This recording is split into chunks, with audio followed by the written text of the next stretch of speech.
chief of staff. Hold on. Do you actually put, how much weight do you put in what Sarah Huckabee Sanders says? Because on Friday, she was speaking of the great passion of Anthony Scaramucci and that everybody was all set. And yesterday, she was telling a very different story. Yeah. So you're really saying, well, we heard from Sarah Huckabee Sanders? That's a come on now. No, I believe that General Kelly, as a condition of coming into this position as chief of staff, wanted to and wants to set himself up for success. Surely. And he needs to have a more disciplined chain of command. There are certain people in the administration who are going to continue to have access to the President of the United States, but communication is so important. And if you talk to the President and it's going to be any type of a change of direction over what the current plan is, it's communicating with the Chief of Staff so the Chief of Staff can make sure that, that everything's being executed. Because the last thing you want to do is not have that communication and then you have things going in two different directions, and you start stepping on each other. So what do you make of Ivanka Trump's tweet that she looks forward to working alongside General Kelly? That just seemed to be orchestrated to say, I don't report to him, and last we checked, we're not a kingdom. I mean, shouldn't she have to report to him? If anyone who's working in the White House, other than the President of the United States, ideally would be reporting to the Chief of Staff. The Chief of Staff would be to the President of the United States. I would imagine that there are a few different people, obviously Ivanka included, who are going to continue to have conversations and access to the President. That can still work.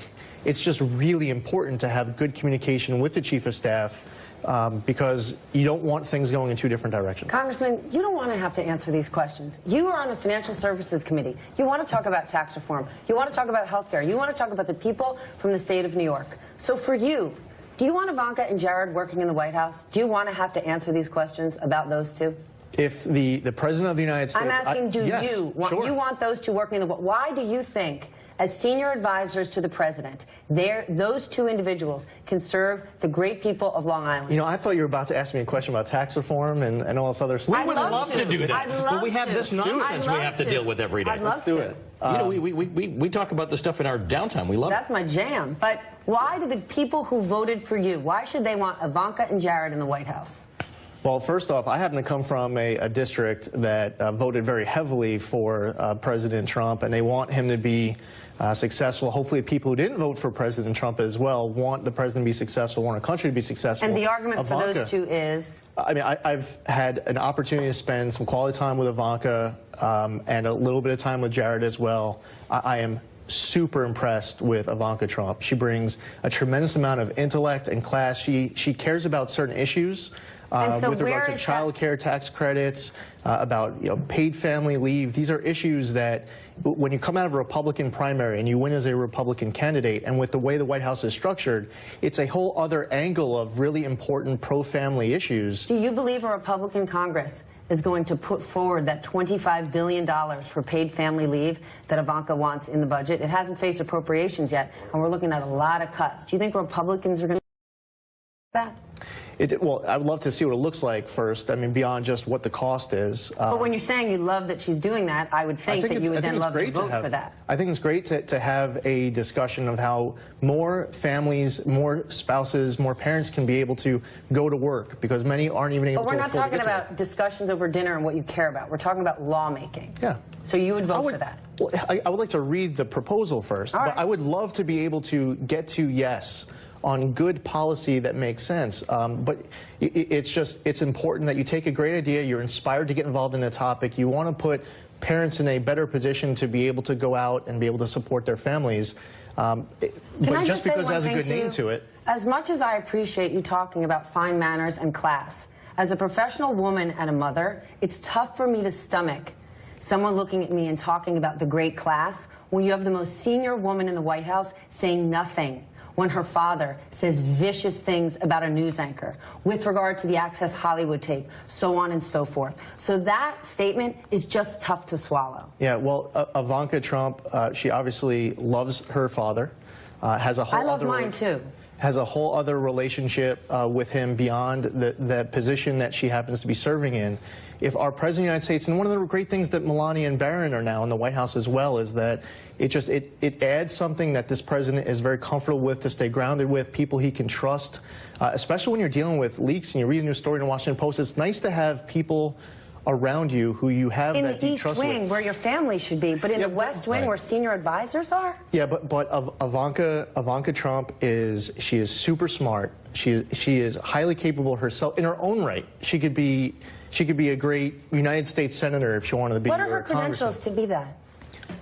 I mean, have you had a chance to spend time with her? I have, actually. I've interviewed her. I know her. Yeah, she's got lovely. the full package. What are her credentials to be a United States senator? Well, first off, there are 6 million different ways to become a United States senator. So you could start with someone's experience in business, someone's ability to understand our tax code, and what is preventing a business from being able to expand and create more jobs. We're upset about when jobs leave our country, when companies leave our country. She makes all of her products overseas. When you have, I'm not here to beat up on Ivanka Trump. But, I mean, can she do anything right? No, but she's asking you specific questions. You talk about how great she is for American business. She doesn't make a single product in America. Yeah, but does that not move you at all? If you want, this is the end of my point, is that when you have all the jobs leaving and liquidity, you just keep on defending stuff. You have jobs leaving, you have companies leaving, you have liquidity leaving. We need to be asking why is all that leaving in the first place? Why don't you start that conversation with Ivanka Trump? She doesn't make anything here, sir. You're preaching to the converted. We talk about this all the time. We're beating up. So all of a sudden now this is just like one question after another trying to beat up on Ivanka Trump. You asked me what is she qualified for as United States Senator? Making our tax code more competitive. If we brought down our corporate income tax rate so it's more competitive globally. If you're a pharmaceutical company in my district decided to build hundreds of thousands of additional square feet in Ireland. They decided to do it because their effective tax rate where I live for them was in the low 50s, and in Ireland it was going to be in the teens.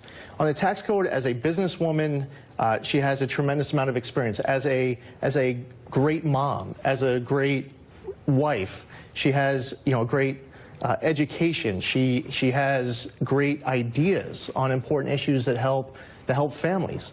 But I would say for anyone who's running for office, and the president proved this. Like, there is no one-size-fits-all cookie-cutter way to become president of the United States. Without a doubt. There is no certainly one cookie-cutter way to become, president of the school board. If you want to be a United States senator and you're out there wherever you are in this country, I guarantee you, if we dig deep into your passion and you can ask someone a question, why do you want to run for office?